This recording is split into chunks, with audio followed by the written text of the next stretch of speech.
Feed your head, engage your brain, and enter the mind's eye. Your one-stop shop for politics to paranormal and everything in between. I'm your humble host, a DJ BJ Turnov, and this is The Mind's Eye on Z Talk Radio. You already know that tomorrow is none other than the infamous Friday the 13th. If you're anything like me, then I know you're already in the festive Halloween mood. And when I think of Halloween, I think of ghosts, the weird, terrifying tales, supernatural, paranormal, legends, and life's mysteries. So for the next 3 weeks, as we drive right toward Halloween, we'll be diving headfirst into the stranger side of life. We start first tonight with the Brown Mountain Lights mystery. For the past century plus, a series of quote-unquote ghost lights, mysterious orbs, balls of lights, they've been seen in and around North Carolina's Brown Mountain Range. And if you're brave enough to go check it out for yourself, just drive along Blue Ridge Parkway, and you can stop off at any of the various vantage points where you can see the lights, and there's multiple signs indicating some of the supposed history about it. Some of that history includes that there is so much clamor about what is going on, what is the origin of these lights, that the U.S. government actually had to send out surveyors to conduct an official survey. The origin of the lights have been attributed to anything from ghost lights to stories within Native American mythology. Objectively speaking, most of the lights we can probably trace to some type of man-made or natural light source. But what about that small, unexplainable percentage that defies categorization? That small, unknown percentage is the reason why scientists, skeptics, believers, they all congregate at Brown Mountain to solve this very mystery. One such scientist who has looked into this mystery his entire life, our guest for this evening's show, is Wade Edward Speer, geologist, longtime North Carolina resident, and member of the Brown Mountain Lights research team. He's going to get your rocks off. Yes, I even have geology jokes. He's going to get your rocks off and discuss the team's 3-year-plus investigation featured in his newest book, The Brown Mountain Lights: History, Science, and Human Nature Explained in Appalachian Mystery. Join the two of us in just a few minutes as we identify the origin behind North Carolina's most famous ghost story, the Brown Mountain Lights mystery. This is The Mind's Eye on Z Talk Radio. We're back on The Mind's Eye, and we're going to return to North Carolina's Brown Mountain Lights mystery momentarily. But let's travel up the East Coast a little bit to check on a more contemporary mystery in my hometown, New York. There have been some mysterious metal towers appearing at local tunnels and bridges, and when questioned, the MTA refuses to state what the function of this $100 million secret project is. My guess is it probably has something to do with 1984. Luckily, oceanographers have been doing a little 1984 of themselves. They recorded a mysterious undersea noise back in 1993. Caught off the coast of Chile, was eventually determined to be neither man-made or some type of deep-sea animal by the U.S. National Oceanic and Atmospheric Administration. And it took about a decade plus to actually finally figure out what that is. Go get that answer now at our website, themindseyemedia.com. Get all the news you want, blog posts, info on upcoming shows, and oh yeah, did I mention a complete set of archives all right now for free? You get the point. Roll over to our website, themindseyemedia.com. You can get our social media info there if you're so inclined. You'll see more info also on tonight's guest, Wade Edward Speer, who in just a few minutes, he is going to explain how history, science, and human nature each play a role in understanding what really is the Brown Mountain Lights mystery. The Mind's Eye and Wade Eddie Baby Speer, we're holding up that torch of truth. We're going to be back in a hot second, maybe 2, even 3, possibly 60, but no more than 120. This is The Mind's Eye on Z Talk Radio. What is the mysterious source for the Brown Mountain Lights? Geologist Ed Speer of the Brown Mountain Lights research team joins us now to answer this century-plus-old question. Wade, Ed, thanks so much for chiming in on The Mind's Eye tonight. All right. Well, thanks for the interest in the book. I look forward to talking to you. I can't wait to dive into this one, particularly with someone of your background. And just so I know for the show, what do you prefer? Wade, Edward, Ed, since, Let's go by Ed. Let's go by Ed. And that's your middle name, right? Yes. And what is that old saying? You can't trust a man who goes by their middle name? That's absolutely true. Okay, that's good to hear. That's a good way to start off the show. Really build that foundation of trust for our listeners. So let's get to the matter at hand. Your book, just recently released, The Brown Mountain Lights: History, Science, and Human Nature Explained in Appalachian Mystery. For the unilluminated, what are the Brown Mountain Lights? Yes, well, it's some baffling lights seen at nighttime in the area around a particular mountain, obviously Brown Mountain, which is some 20 miles north of the town of Morganton, North Carolina. People higher up in the mountains at a higher elevation can look to the east and look out over Brown Mountain, and they see lights. And they've been seeing lights for 120 years. And these lights are baffling to most of the people who see them. And so those have become known as the Brown Mountain Lights. Are the lights limited to just Brown Mountain in that region, or is it actually in the surrounding area as well? Within about a 25-mile radius of Brown Mountain, anytime someone sees a mysterious nighttime light, they will call it a Brown Mountain light. But the legend first started with specific lights seen directly over the top of Brown Mountain when looking from higher observation sites in the mountains to the west. What about you? When did you originally get turned on to the legend? Oh, well, I grew up in this part of the world, so as a kid I heard about the Brown Mountain Lights, and they fascinated me from the time I was able to walk. Our family used to go up to some of the observation sites and look for the lights. Everyone in this part of the world used to do the same thing.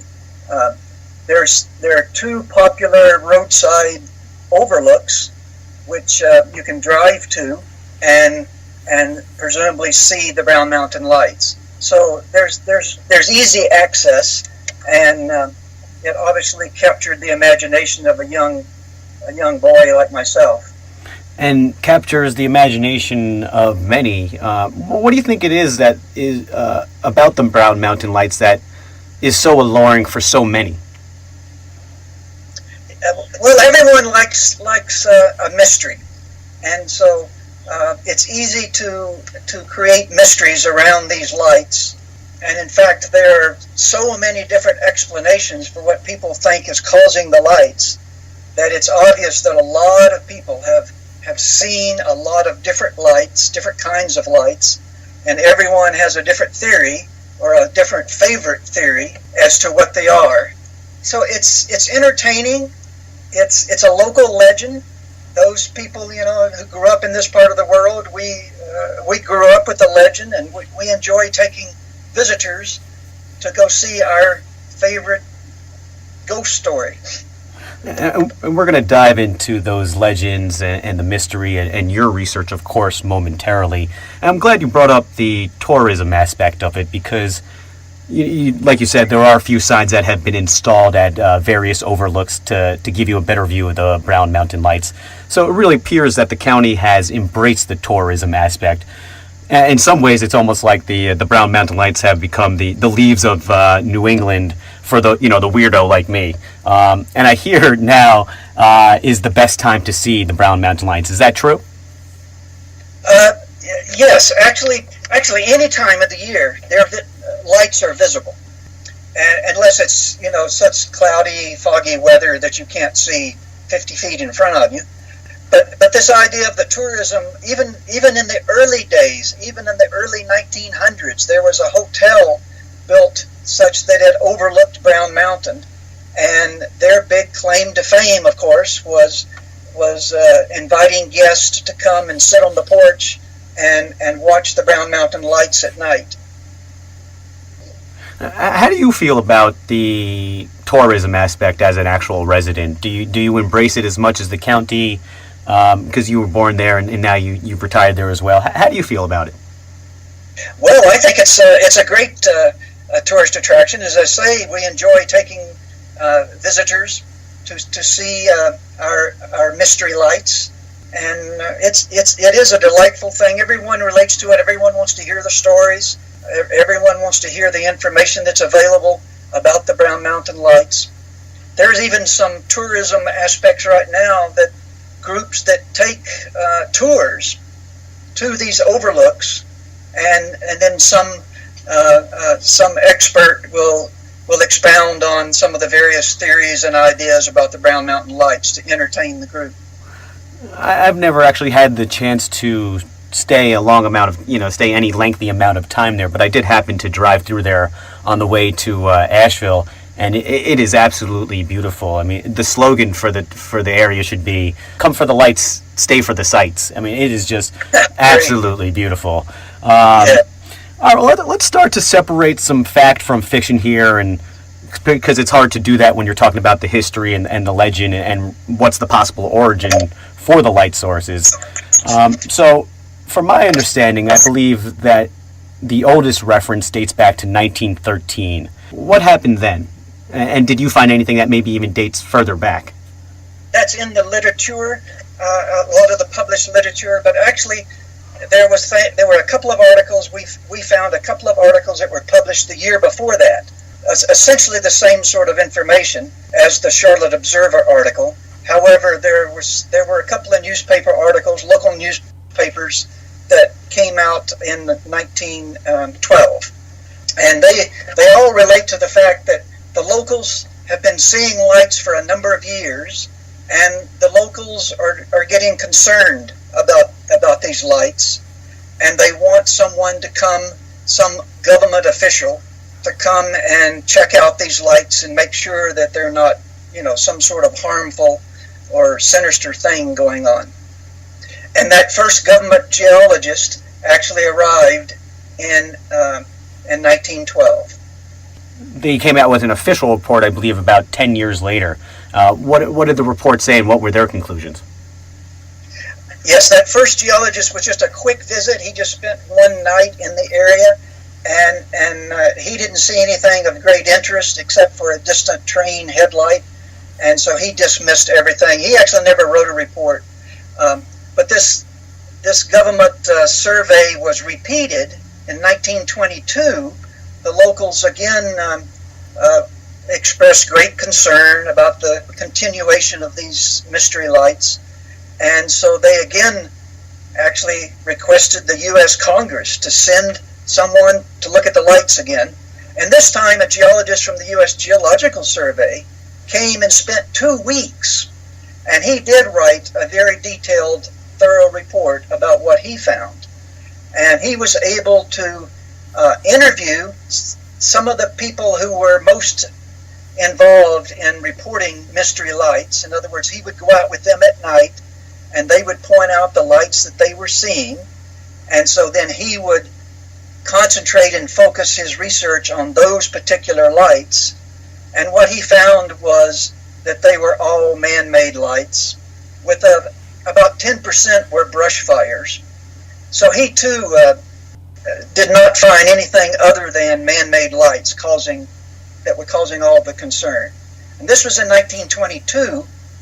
He spent 2 weeks doing his research in the field, and then he went back and wrote a very big publication for the U.S. Geological Survey, which still, until our survey was done, that survey that was done in 1922 was the most complete and thorough analysis of the Brown Mountain lights. How did the public respond to this? I mean, because you would think that although electricity and car lights are relatively new at the time, you would think that they would still be able to discern between man-made and maybe something unexplainable. But that's actually the crux of the problem right there. So the locals, when the geologist did his work of this government surveyor in 1922, it pretty well killed the theory or the legend of the Brown Mountain Lights. It was another 10 or 20 years before people started talking about it again and started writing about it again. And the things that came out in the 1930s about the Brown Mountain Lights was a lot of new information. So the legend had changed. It had morphed very significantly. And this was in direct result to what the government surveyor had found, the government geologist. A lot of misinformation started coming out in the 30s. People started talking about all these lights were seen before the days of electricity. In our very extensive research, we've not found any evidence of that whatsoever. You mentioned the fact that people should be able to distinguish between a man-made light and a non-man-made light. But it turns out that that's pretty hard to do. In fact, most people cannot do that. Just seeing a light at night is not sufficient to determine whether it's a man-made light or a non-man-made light.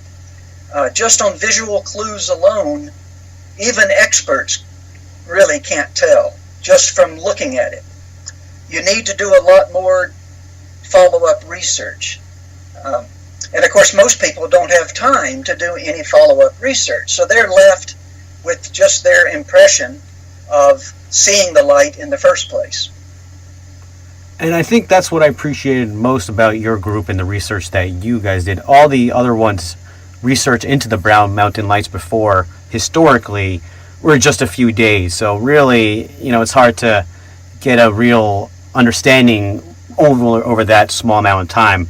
So in that regard, your findings and your research, I think, is probably the most important and really the most plentiful that we have. So I want to save that portion a little bit for a few minutes from now. I want to go back into the legends because that's such a juicy part of the Brown Mountain Lights. And like you said, it morphed over time. And in your book, The Brown Mountain Lights, you talk a lot about the legends. So I'm not going to go into each one, but I kind of handpicked a couple that I thought were, or cherry-picked a few that I thought were pretty interesting. And you said before that you really guys couldn't find anything before 1912 article.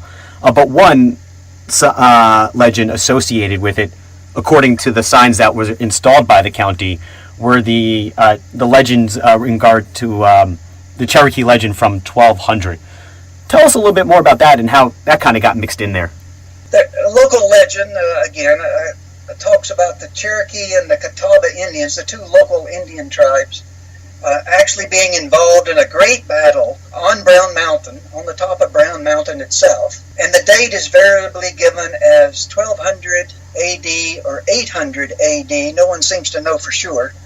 And yet, in our research, we actually talked with a couple of anthropologists and local Indian experts who said that such a battle never took place.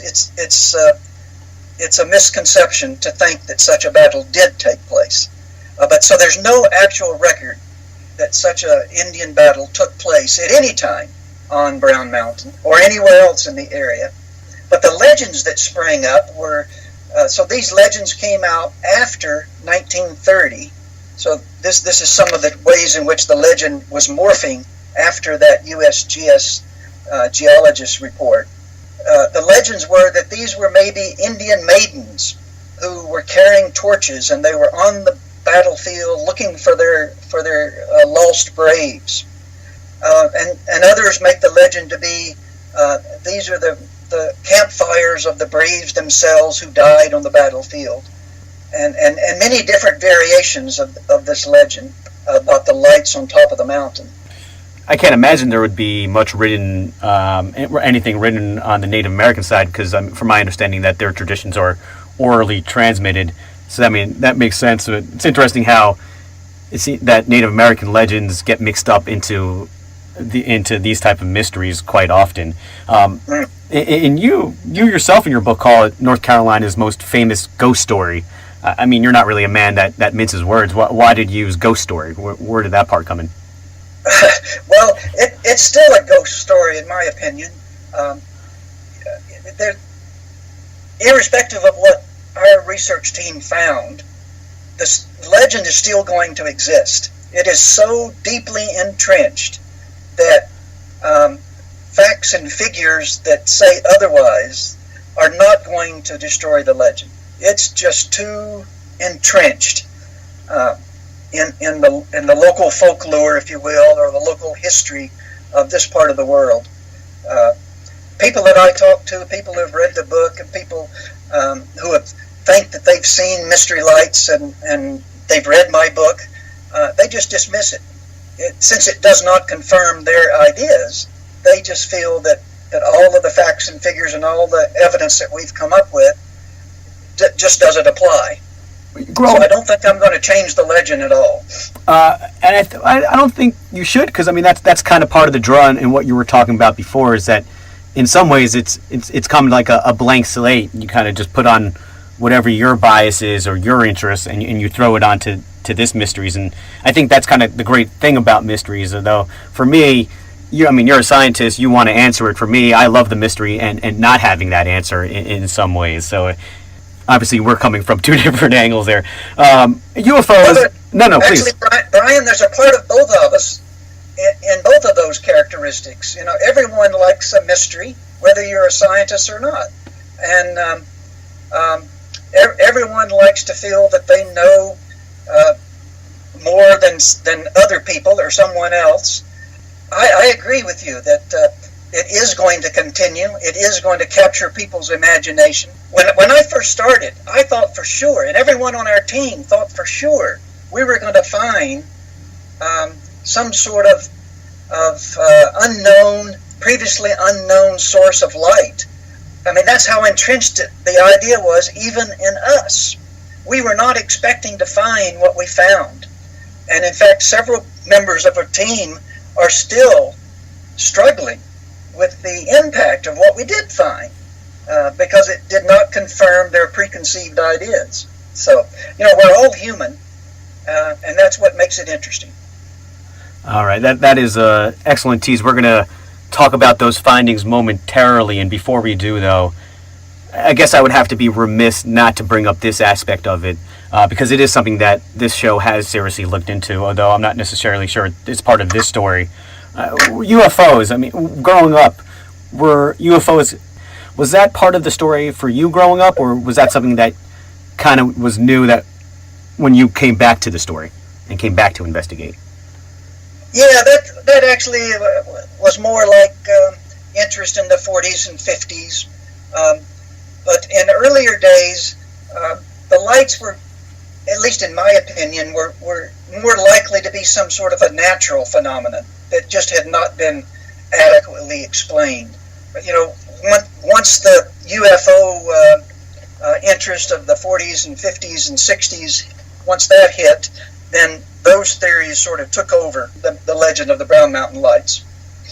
So you never saw any men in black traveling around the mountain looking for aliens or anything of that nature, I guess? I was probably the only suspicious-looking one around the mountain. Oh, stop. Under the assumption that UFOs have nothing to do with this mystery, what percentage of it would you say is explainable? 99% of that is explainable? And of that percentage, how much would you say is man-made or natural? It's kind of hard to put exact, mathematical numbers on that, but, of course, in your opinion. I would use the number 99% can be reasonably explained. And that's 99% of the total number of lights that people are seeing. They can be explained as either natural or man-made. So I would give that 98% of the lights are man-made. So that's the vast majority of the lights. Whereas I would give 1% are natural lights that people, again, don't understand what they're seeing.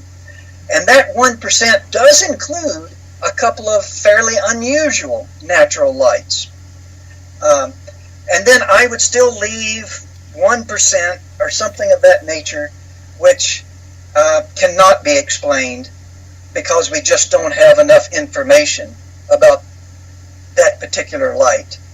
We have people report lights, but then they can't give us any information. Some people can't even remember where they were when they saw the light, or what time of the year they were. So there's no background information to start researching. So 98% are man-made, 1% are natural, and 1% cannot be explained. Let's solve that mystery of the 1%. After this quick commercial break, geologist Ed Speer, the Brown Mountain Lights, History, Science, and Human Nature Explained in Appalachian Mystery, when we come back. We're back on The Mind's Eye with geologist Ed Speer. We're going to talk about the findings of his 3-year investigation. Before we talk about these findings, you're part of the team. You're part of the Brown Mountain Lights research team. That was the team that you investigated with over these 3 years. Tell us a little bit more about the team. Some of the other members, what their disciplines are, the formation, and who funds the group.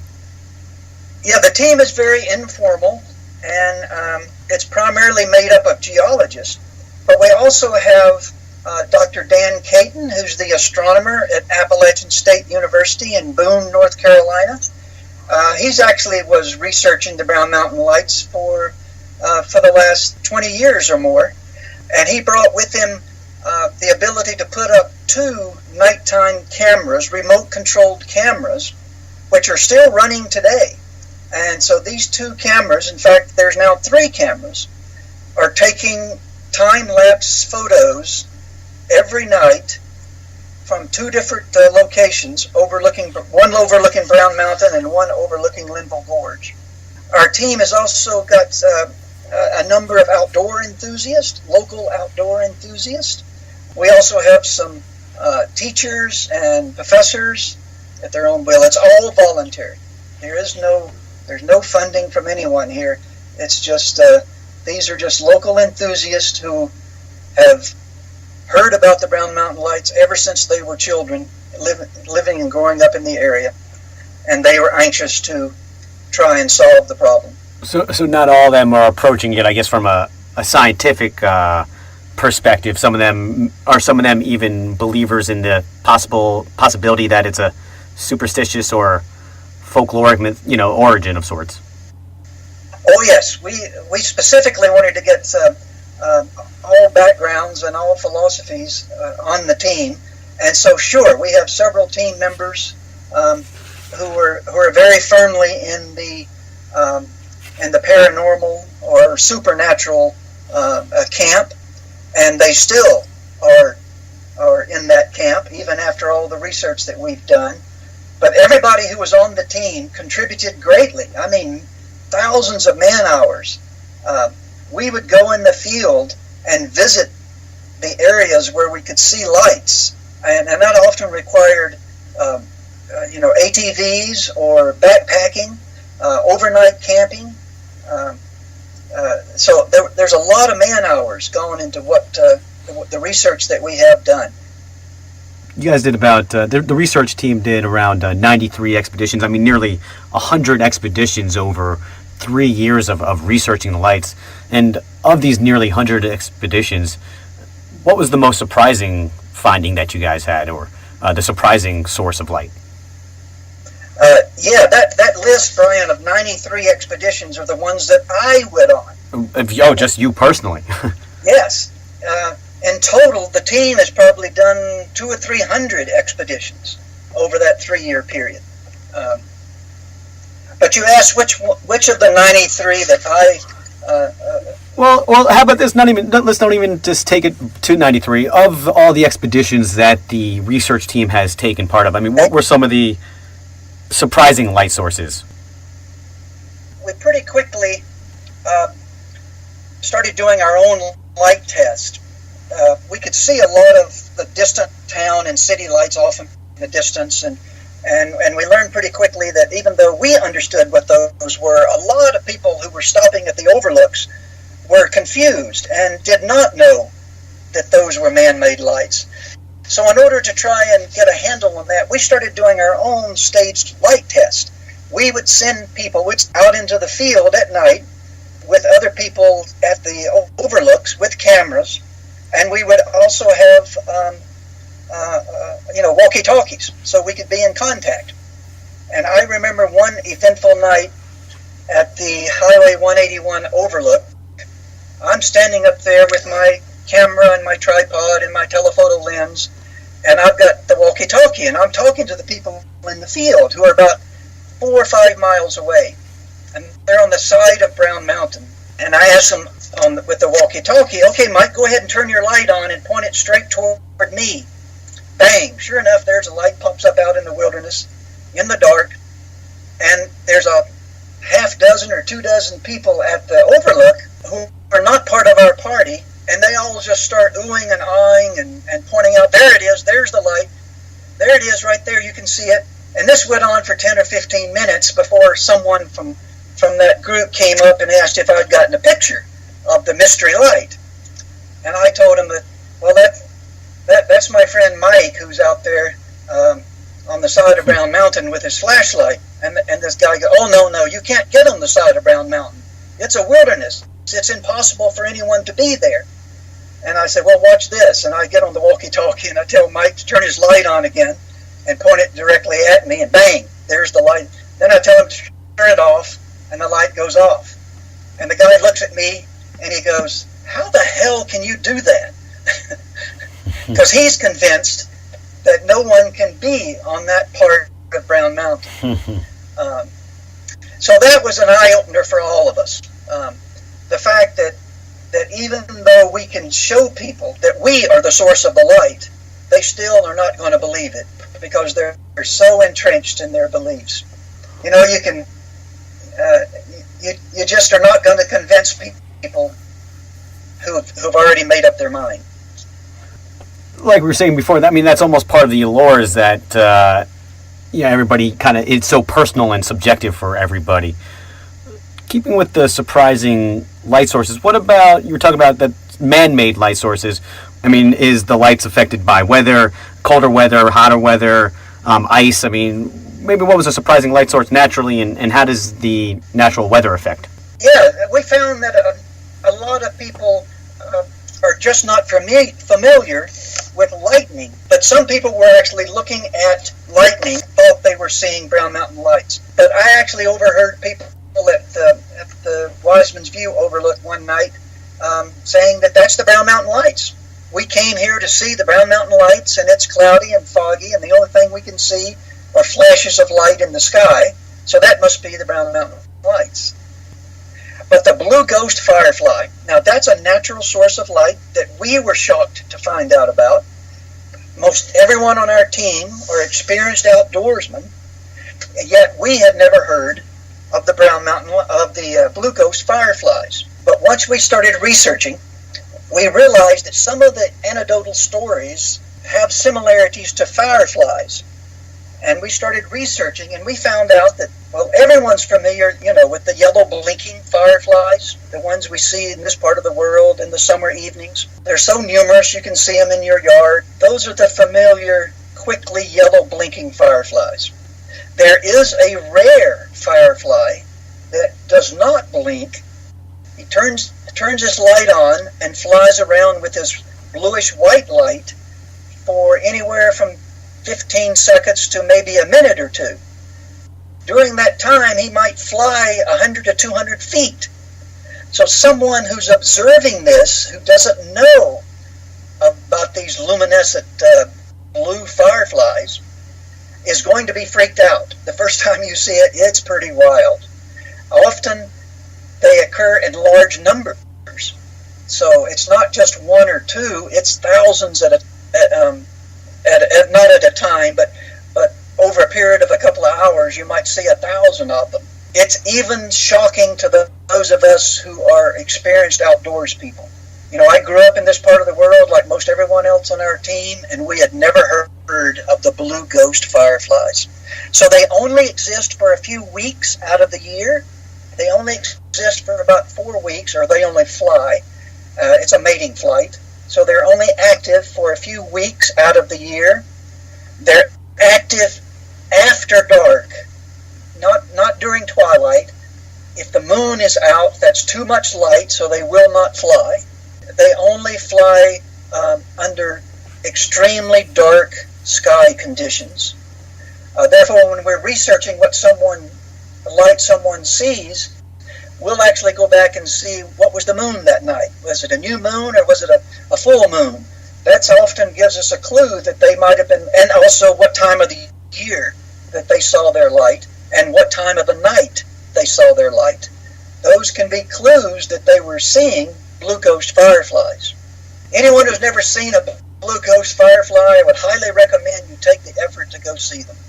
It's hard for me to think that that's the reason for them. It's hard, that people can't discern between the two. But like you said, you're a scientist. You've never even seen it. You've even surprised. Keeping from that geological scientific perspective, do you think that anything there's related to that discipline that could be an explanation? Earthquakes, the composition of the rocks. Well, honestly, I and numerous other the geologists on the team looked into that because there are certain theories and legend ideas out there that you can have stresses in the earth and the rocks can get stressed and give off electrical charges, which then can become ionized and produce a swamp gas type light. And so we did look at that very carefully, very thoroughly. But essentially, we came up empty-handed. There's nothing geologically going on in the Brown Mountain area that's significantly different than what's going on geologically anywhere else in the world. There's other places in the world where earthquakes are a lot more active and frequent than they are on Brown Mountain.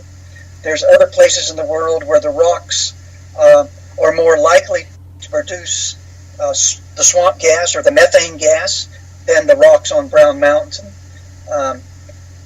So we really came up empty-handed trying to find a natural explanation for the lights. Have you ever had any unexplainable events or occurrences on Brown Mountain? Like you said, you've seen the Brown Mountain lights, but have you ever anything up close and personal that really defies logic? I have seen things that I didn't understand at the time I was seeing them, yes. And that actually explains everybody's observation. But if I then had the time and the effort to investigate more carefully what I was seeing or had seen, I then would find a more reasonable explanation for it. So yes, there are mystery lights. Everyone will eventually see a light that they cannot identify or understand at the heat of the moment. But given enough time and the ability to do the proper research, you generally find out that it's not what you thought it was. What about the story of Ron Swafford, I believe is how you pronounce his name? I read an article that was talking about it. He's a retired college dean. I mean, that's a fairly respectable profession based on rationality. And even to this day, yes. He talks about his situation when he was a young boy in his 1950s that he can't explain. So how do you weigh the two for someone who's obviously rational and logical as well, but still believes something unexplainable and phenomenal happened? It has nothing to do with intelligence. It has more to do with experience. I have family members who saw the lights when they were children, and they're still convinced that they were mystery lights. Yeah, so Ron actually his family was out on an expedition, and they saw a number of lights. I don't remember how many, and at the time they considered that to be the mysterious Brown Mountain lights. That was more than 50 years ago, and so Ron has forgotten many of the circumstances of that sighting. We were not able to learn anything else about the specific lights that he might have been seeing. I believe he described it, and others have described it as almost like an illuminated ball of energy which makes me think of a phenomenon described called ball lightning.